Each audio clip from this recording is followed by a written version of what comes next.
میدونستی که تو جنگ‌های داخلی آمریکا که سر بردهداری بوده، شهر ریچموند پایتخت جنوبی ها بوده؟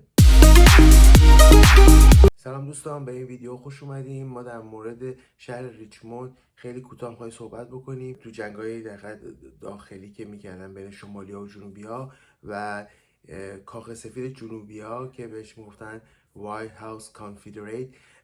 یک ساختمانی هست که هنوز هم هست در شهر ریچموند. الان موزه شده، میتونن مردم برن بازدید بکنن که مقر جنوبیا بوده. که بیشترین فیلم معروفی هم که در این زمینه ساخته شده فیلم برباد رفته است که خیلی داستان شمالی و جنوبی رو در حقیقت نشون میده. خیلی فیلم‌های کاوبویی هم که نگاه کنید، مهاجران انگلیسی که به این منطقه جغرافیایی اومدن تو سال 1737 شهر ریچموند رو تأسیس کردن که بعداً هم شده پایتخت ایالت ویرجینیا. این شهر اقتصادش بر مبنای قانون، به خاطر اینکه پایتخت ایالته، و مؤسسات مالی و ادارات دولتی متمرکزه که بیشترین مقدار نیروی کار در این زمینه مشغول هستند. تو 500 تا شرکت برتری که تو بازار سهام آمریکا هستش، 6 تا از این شرکت ها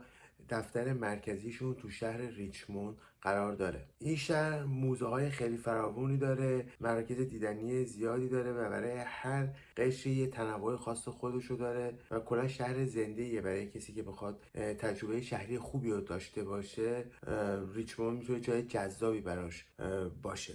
و اما در مورد بازار مسکن تو شهر ریچموند که بازارش الان خیلی داغه و هر خونه‌ای که برای فروش میره معمولا 2 تا آفر میخوره و زمانی هم که حساب کردن هولوش 23 روزه خونه به فروش میرسه که این خیلی فوق العاده است، چون معمولا بعضی وقتا سایکل فروش خونه‌ای تو آمریکا 50 روز یا حتی بعضی وقتا بیشتر هم میشه، ولی 23 روز خیلی زمان عالیه و این نشوننده اینه که این بازار خیلی بازار داغیه در حال حاضر. میانگین قیمت خونه الان تو شهر ریچموند 335,000 دلاره که نسبت به سال گذشته 11% 11 خورده‌ای افزایش پیدا کرده و اینم رشدی که در حال اتفاق افتادنه و برای کسایی که میخوان بفروشن بازار خوبیه و برای کسایی که میخوان بخرن باید خیلی سریع عمل بکنن. یعنی زیاد وقت ندارن، اگه یه خونه رو پسند کردن باید سریع آفر بکنن. اگه بخواد صبر بکنن که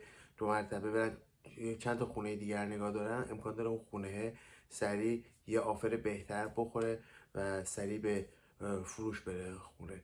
برای خریدارا یه مقدار سخته، ولی بازار خیلی خوبی برای فروشندگان خانه در حال حاضر هستش. شما اگر رفتین ریچموند، خوشحال میشم که نظراتتون رو تو کامنت برام بنویسید. پیروز و موفق باشید.